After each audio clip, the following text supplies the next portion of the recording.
Hello, friends and fellow Ironlanders. I am here once again to continue the tale of Jindel.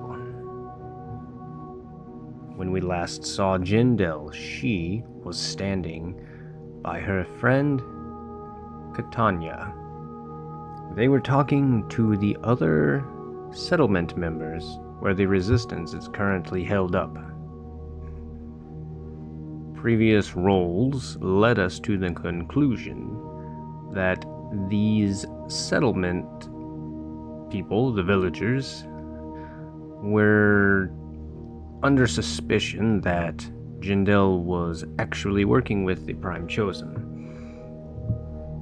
And we approached as they were talking to Catania and basically telling them that the resistance had to get out. They would not tolerate the Prime Chosen having anything to do with their town or settlement. It's not necessarily a town, it's just kind of a collection of buildings, and they all kind of like keep to themselves and fend for themselves for the most part.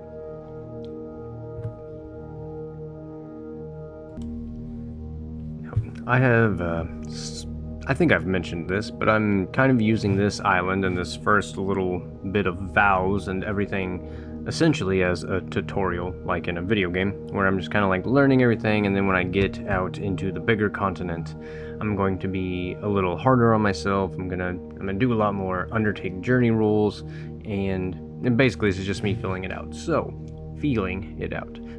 what I'm gonna do is, I believe Jindel is going to try to bridge the gap, you could say, here, but even though Jindel is the kind of the object of question right now, she's going to attempt to compel these settlement villagers into realizing that they're wrong, because they caught us out, or one of their hunters caught us out talking to Nisus and dealing with the basilisk, and Caldus was no longer with us, so it does look bad on our part, but we are going to attempt to compel them and make them think the opposite. So quickly, before I roll, we're trying to charm or pacify. We're not threatening, we're not lying. So it is going to be plus heart, which Jindel is good at. And yeah, alright.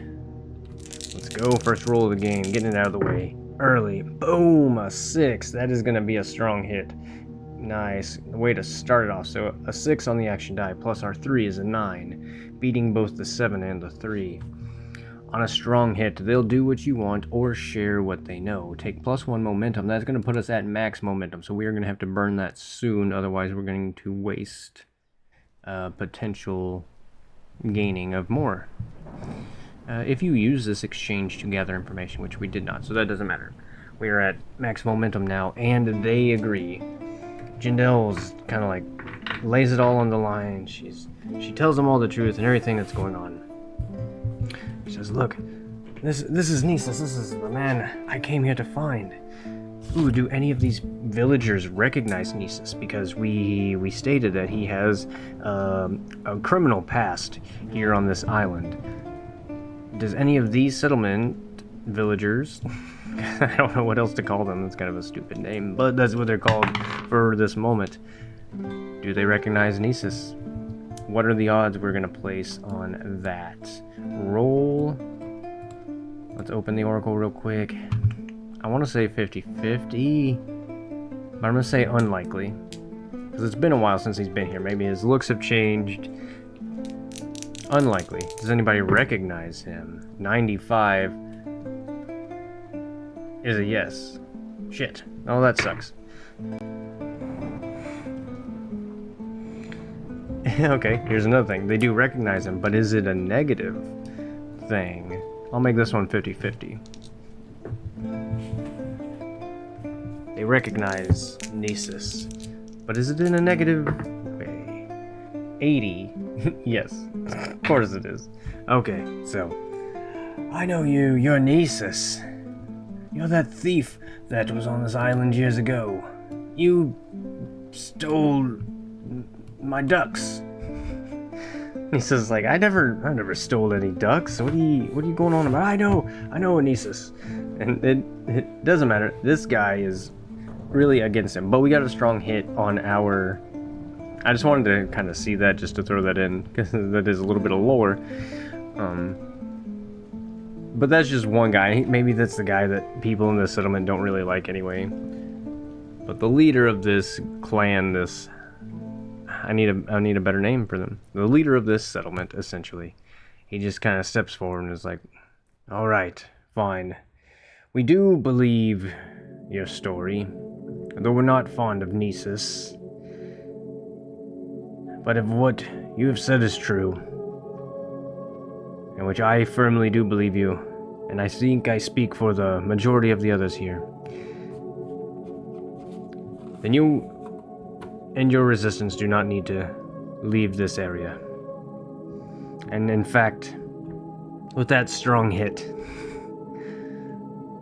I think we need to do something about this. And you say tomorrow is the day that the coronation is to take place. Then it seems we are already out of time. Things here couldn't be worse, so if things are only going to get worse, then we have to do something now.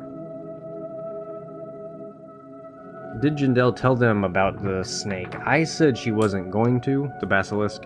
Someone say small chance. Did she? 96. Yes, she did. Okay, she's just being really... I'm rolling really high today. That's either good or bad. I'm gonna have to word my questions the opposite. No, but so she's being fully transparent right now. She even tells them about the basilisk and Taylor, who was supposed to train the basilisk, but she has now set the basilisk free, and it is somewhere in the bog. And this, obviously, is for good reason, is going to kind of scare the villagers just a little bit. Like, even more reason for us to get out of here, I reckon. So, Resistance, Catania, let's work together. Let's form a plan. And they, in fact, do that. So for the rest of the evening tonight, the resistance and the settlement are going to kind of like join forces, and they're going to devise a bit of a plan. Jindal is very happy about this, but she needs to worry about this basilisk, and Nisus knows this as well. Does Nisus choose to aid? Nope, I'm not going to roll for this. I think Nisus says to Jindal, okay, Jindal, seeing that man call me out because of my past here, it shows me that I need to face this.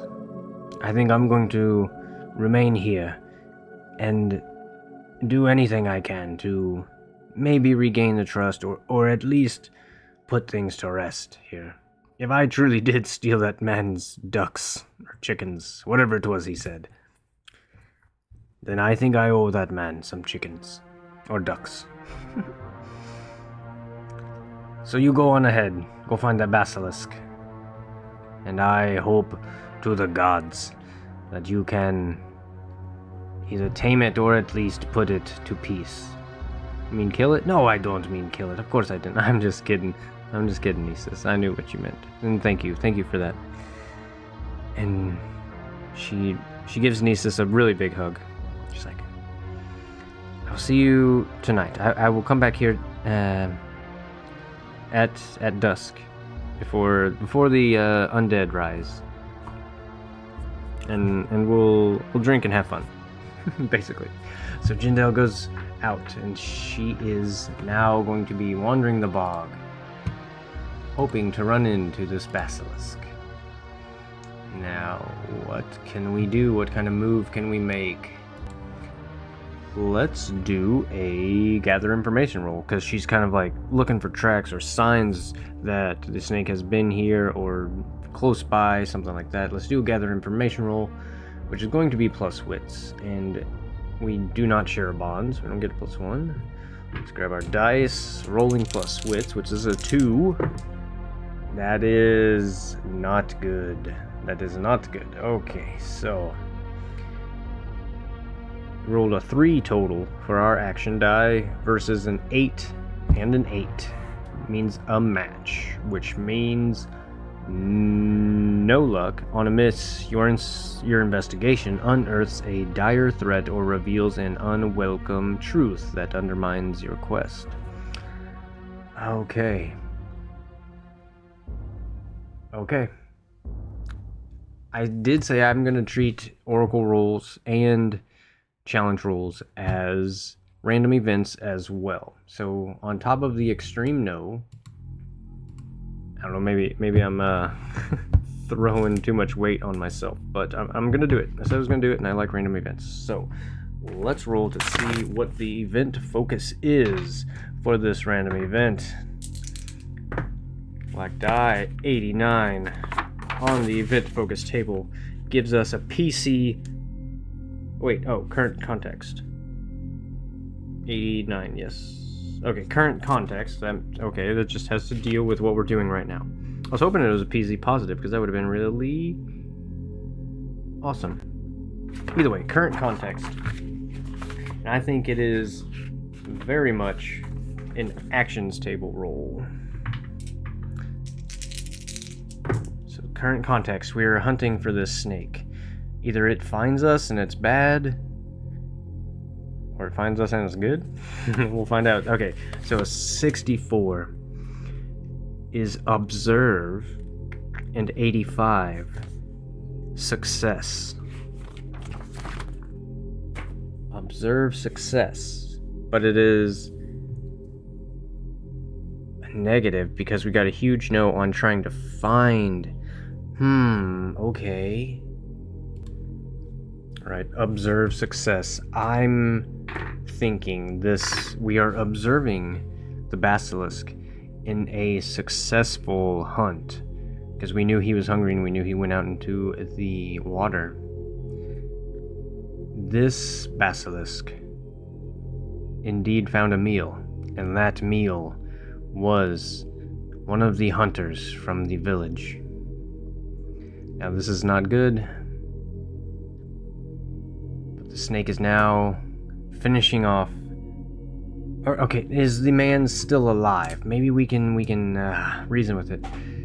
Is this man still alive? I'm gonna make it likely. I'm trying, buddy. I'm trying to help you out. Stranger hunter in the bog being attacked by a snake. I'm trying to help you. Likely, is he still alive? 85, yes he is. Perfect. Jindal got there just in time. While the snake was successful in his hunt, he has this man. The man kind of was able to climb up a tree, but of course that's not going to stop a giant basilisk. He's going to climb up and just slither his way right up there anyway. And honestly, this snake, he could just rear back a little bit and be as tall as this man was able to get up into the tree. And Jindal shouts, "No! Basilisk! Wait!" Okay. How should we turn this into a roll, or should it be a challenge roll or an oracle roll?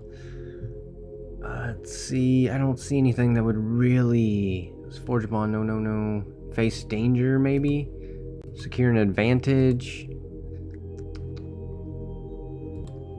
I think it's gonna be another compel roll. I mean, I might be reusing the same moves over and over again, but in my defense, there's only a handful of moves, so I think it is going to be a compel move, because we learned a little bit more about Jindal, and that her birth is still kind of unknown, but Nisus found her in a very strange area, in basically what he believes to be an altar of ancient relics.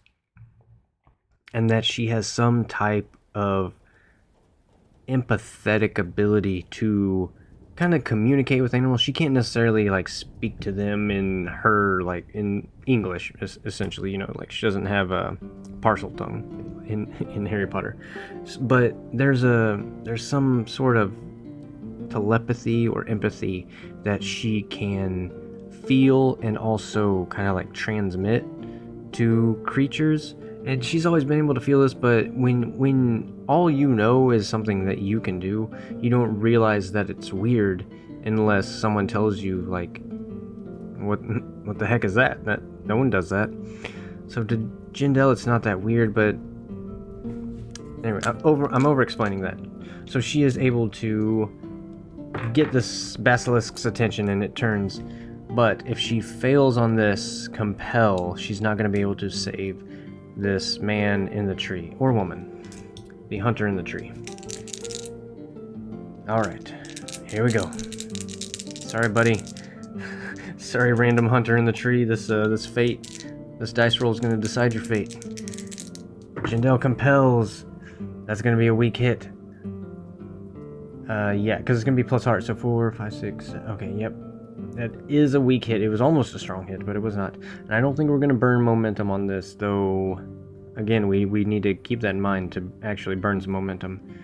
I probably should have used it earlier, but I didn't, and we are moving on. I don't like to backtrack too much unless it's very vital. Okay, so on a weak hit, as above, but they ask something of you in return. Interesting. Okay, which kind of makes sense. Envision what they want or ask the oracle if you are unsure. I surprisingly do not think that I am unsure. Take +1 momentum. It does say I get +1 momentum, but I'm already full, so that doesn't matter. Okay. Alright, so weak hit as above, but they ask something in return. And that is very obvious. The snake is basically like, if I don't eat this, what am I gonna eat? I will hunt for you. My name is Jindal. Basically, she's not using words. This isn't like a spoken communication that they're having right now. But she is being honest and she's being true with this basilisk. And he is intrigued, or she. Tell you what, is this snake a male or female? 1 to 50 male, above that female. It is a male. Okay, so he's never sensed this before, you know, like he can also tell that he's communicating with this human in his eyes. And so far to him, humans have been really nothing but negative towards him. So he's interested, essentially, is what I'm getting at. I'm willing to... He's relaying this information. I'm willing to take you up on that. Give you a chance, essentially. And Jindal, once she can, like, communicate that, she tells the man in the tree, "Alright, you may leave the tree very slowly." What? No way, I'm not leaving this tree. The snake is there. He will eat me. It's okay. I will keep his attention. And she's like, they're basically locked eye to eye right now. It's like, just move slowly out of the tree and go back to the settlement. And I think the hunter does do that, but he is very scared to the point of trembling, and once he gets out of the tree, he books it, which he shouldn't have, but the snake does turn, and Jindal is able to quiet him. It's like, I will go hunt right now. So we are going to take care of that. Let's do another roll. Let's just do a bunch of rolls. That's why we're here. Resupply, I think, is what makes the most sense. But since she is using... It's the same either way, but I'm going to roll with edge. Mechanically. But either way, it's a +2. So she's going to attempt to resupply. We really need this. We're going to have to burn momentum, I think. This might be the time we do it. Alright. Jindal attempts to hunt, but this bog is hunted out. Okay, she's gonna tell the snake that. She says, "Look, I will hunt for you, but this bog has been squeezed for all that it has to feed you for these last few years, and to try to sustain the village as well. We are going to have to move out of this bog. Will you come with me? And the snake, the basilisk, slithers. He is, I don't think he's like weak from hunger, but he's really starting to feel it. He says, I will follow you. But of course he could just go hunt on his own, but that's not the deal. He made a deal with her, so they do these, how much time do we have left? I tell you what, let's make a clock. Can we do that? Let's do a clock real quick. Let's do a 4-segment clock. This is gonna be a vow. You know what? We'll make it a vow, because she's making a vow to the snake? To the basilisk?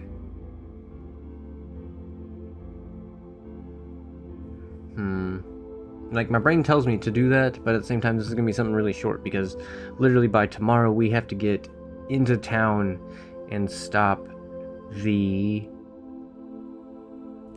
coronation. But we need this basilisk on our side when we do that. Or at least out of the picture completely. And I don't mean killing him, I mean, like, letting him go. Or maybe he will choose to fight us. Oh, gosh. Okay. But the point of me making the clock was, time is winding down. We'll roll that into the resupply roll. So they move out of the bog. It takes a bit of time. The snake, the basilisk, follows her. And they make it to a nice little... They make it out of the bog so that the water's dried up. And they get to a wooded area. Jindel's, there should be plenty of deer or rabbits around here.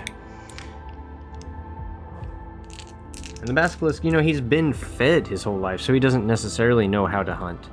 So this is probably not really too far-fetched. Jindel, wow. I missed one of the dice, but it's already sucky. Okay, so that was a weak hit. Should we burn momentum now? I don't think so. That 10 don't want to be reduced to... Okay, so on a weak hit for resupply, we may take up 2... Okay, that works. And we can lose 2 momentum for each. I like that. Alright, cool. So we are... Jindel, like, fires and she misses her first shot. And she's like... She just puts her head in her hands. And when she looks back up, the deer she shot at ran away, indeed, but that sprung 2 more deer out of the bush, and she's able to quickly draw 1 more arrow, knock it, and she fires again, and she's able to get 1, and that is 1 of our momentum we're going to use for that supply. And I think, just for narrative fun, Jindel, she indeed, her arrow flies true, striking the doe right in the heart, and it falls quickly. And Jindel's, a little bit of relief washes over her. Her skills as a hunter haven't receded too much.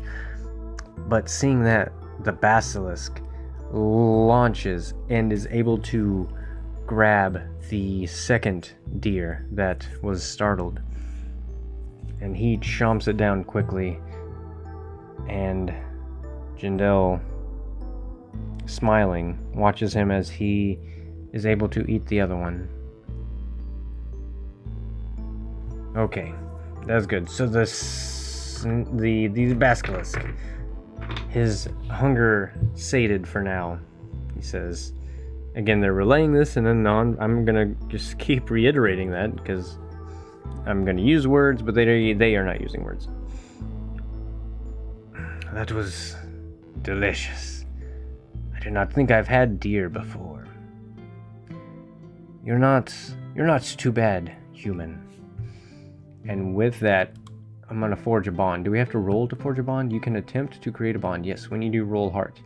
If you make this move after you successfully fulfill your vow to their benefit, may re-roll any dice. Honestly, I was thinking about fulfilling a vow, and we succeeded, so I'm gonna give myself that anyway. I'm not gonna give myself an XP for the fulfilling a vow, but I'm gonna let myself re-roll a die here because we really need this. We really need this. Well, then why don't you just give it to yourself? Well, that's not the point. I want to roll the dice. All right, so we're gonna attempt to forge a bond with this. I think this is a perfect time, mechanically and narratively, to form a bond. So we roll plus heart, which is perfect, and we can re-roll any dice. And it says dice, plural. So here we go. Here we go. Here we go. A 6 and a 9 too. It says any dice. It doesn't say challenge dice, and it doesn't say could burn. Even with a burn, that'd be a weak hit though.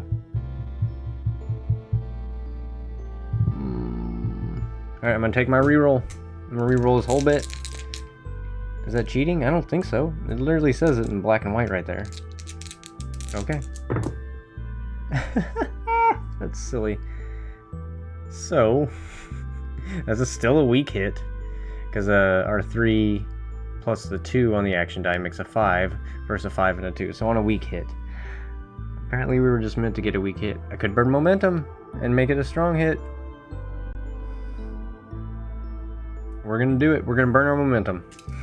So after all that, I re-rolled and burned momentum, so we go down to 2.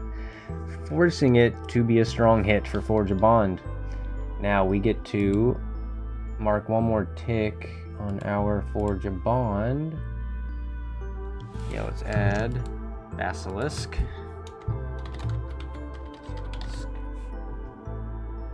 Perfect. And we get to choose 1, which means we get 2 momentum back out of that, which I'm definitely going to take. So we get a +4. That works out. So as the snake, his belly is full, and Jindal and congratulates him on the hunt. He's well on his way to being able to fend for himself. He says, "You're not so bad." And we end that scene. I'm gonna stop it there. We're almost at 30 minutes. I wanted this one to be pretty short and sweet, so we're gonna stop it there. Jindal is going to make her way back to the settlement with the basilisk in tow. Now, this isn't necessarily her companion. He is still 100% wild, 100% free. But for right now, he thinks Jindal is alright. He doesn't know about these other people. Now, she's not going to just like lead him into town and be like, "Hey, look at my new friend, everybody. Come pet him and we'll go on snake rides together." But she's going to probably have him hang out in the bog while she discusses with the rest of them. And then the whole plan is, I'm going to let you all in, if you made it this far in the video and are still listening and care about the story. My plan is, we're going to talk to, I'll just take care of it next time. Forget it. But we're going to use the snake the opposite way. We're going to trick the Prime Chosen, because I really want to take them out, and I want to get to the main continent, and I want to continue Jindal's journey. This is really fun. So, thank you guys for listening, if you did. And I will catch you next time. I am at the table. Peace, y'all.